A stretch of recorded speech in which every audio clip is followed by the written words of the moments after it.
A sada pozivam doktora Vladimira Pavićevića, predsjednika Granskog sindikata zdravstva i člana izvršnog odbora Unije slobodnih sindikata, da vam se obrati. Hvala ti.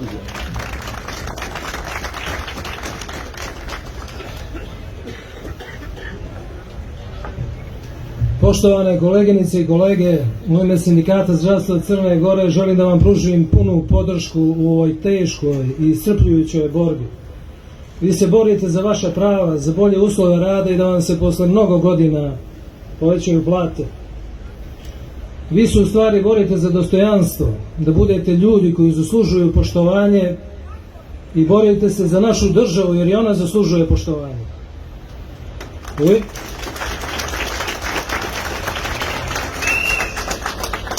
U ime Sindikata zdravstva želim da vam čestitam 71. dan vašeg štrajka. Mi znamo šta znači štrajkovati toliko dugo, koliko puta iznova u sebi tražiti motivaciju i snagu da izdržite, ali vi ste izdržali i izdržat ćete.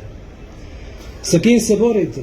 Borite se sa menadžmentom Deutsche Telekoma, pokušavate da uspostavite socijalni dijalog, međutim to se ne dešava.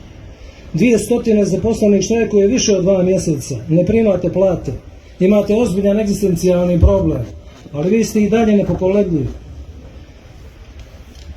Da li će vaš poslodavac dozvoliti kamerama da uđu u poslovnice Telekoma i da prebroje zaposlene koji trenutno rade kao što oni prebrojavaju zaposlene koji su u štrajku, pa ih nije 200, već zamislite 177.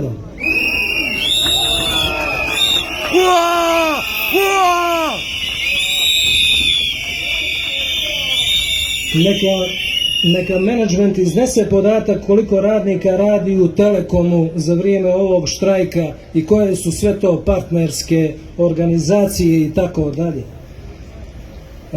Vi im pokazujete da je Crna Gora nezavisna država, da imate pravo na štrajk, da imamo i ustav, i zakon o radu, i zakon o štrajku, i oni ne mogu sa vama tako. Pozivam vladu da otpočne pravne pripreme za raskid kupoprodajnog ugovora i vrati Telekom u većinsko vlasništvo Crne Gore.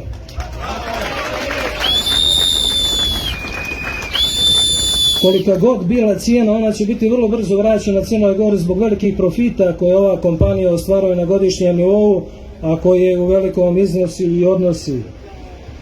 Smatram da sadašnji većinski vlasnik koji je na takav način dobio vlasništvo ne može ucjenjivati bilo koga kada je raskid kupoprodajnog ugovora u pitanju.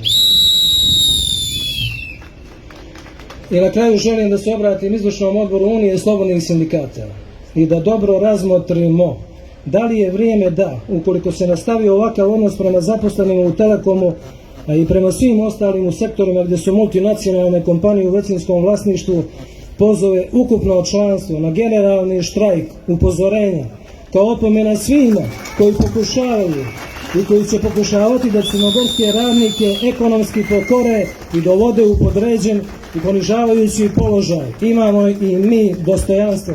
Hvala vam. Sada će vam se obratiti generalni sekretar.